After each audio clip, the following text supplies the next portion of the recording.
Bang, ini hari aku nak tagih hutang abangan aku. Hutang apa aku sama kau, Lul? Perasaan tak ada aku hutang sama kau. Yang ada kau yang hutang selalu sama aku. Oh, itu dulu bang. Masa aku masih susah.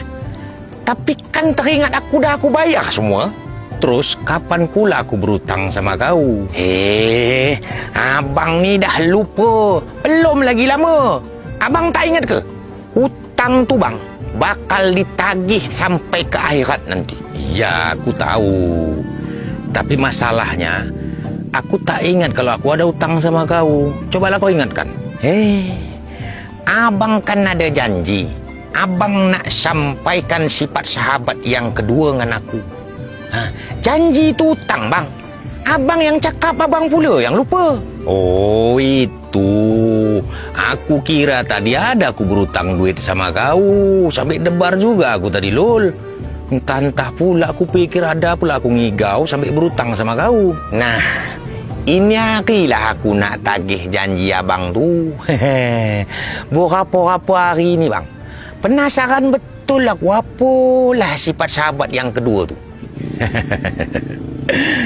Sifat yang pertama udah hamal kau rupanya, Lul. Insya Allah bang. Okelah. Sifat sahabat yang kedua itu adalah pada diri sahabat Rasulullah SAW terdapat keyakinan hakikat solat khusyuk wal khudu. Hakikat solat khusyuk wal khudu. Artinya apa tuh bang?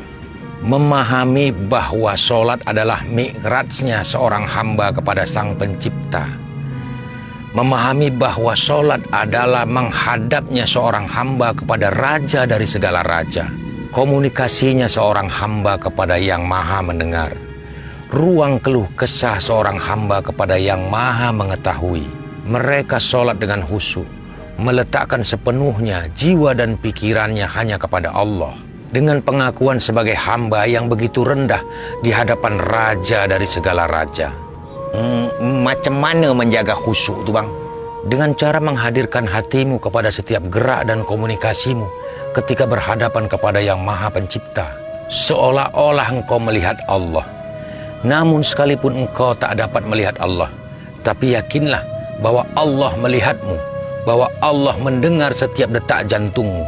Ketika lidahmu mengucap Allahu Akbar, maka hatimu harus mendahului dengan mengakui bahwa begitu kecilnya kita di hadapan Allah yang tiada banding. Kau tahu betapa kecilnya kita di hadapan Allah, bahkan bila dibandingkan dengan ciptaannya seperti matahari. Para ilmuwan telah meneliti bahwa besarnya matahari berbanding 1.200.000 kali lipat bila dibandingkan dengan luasnya bumi. Maka jika matahari itu sebesar bola basket, bumi ini hanya sebesar biji jeruk. Di permukaan biji jeruk itu terhampar seluruh lautan, gunung, dan hutan yang ada di muka bumi, serta ratusan negara-negara di dunia. Kita tinggal di salah satu negara yang namanya Indonesia. Di Indonesia ada 37 provinsi.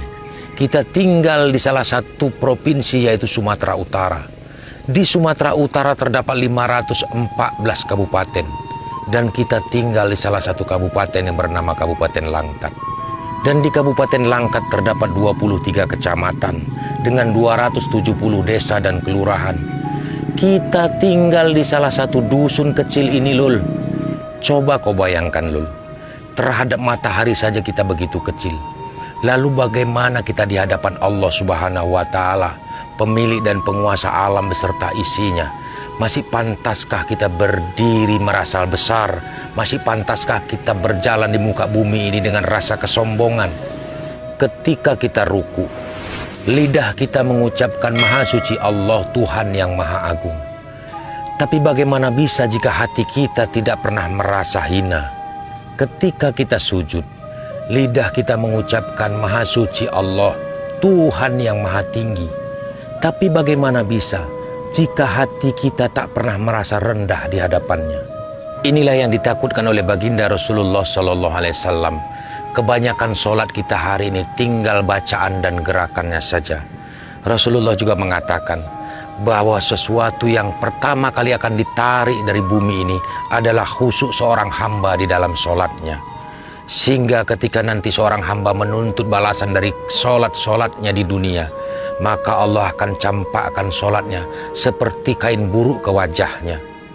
Maka jangan kau heran ketika ada seseorang yang rajin melaksanakan sholatnya, tapi tak mampu membuang perbuatan keji dan mungkar pada dirinya.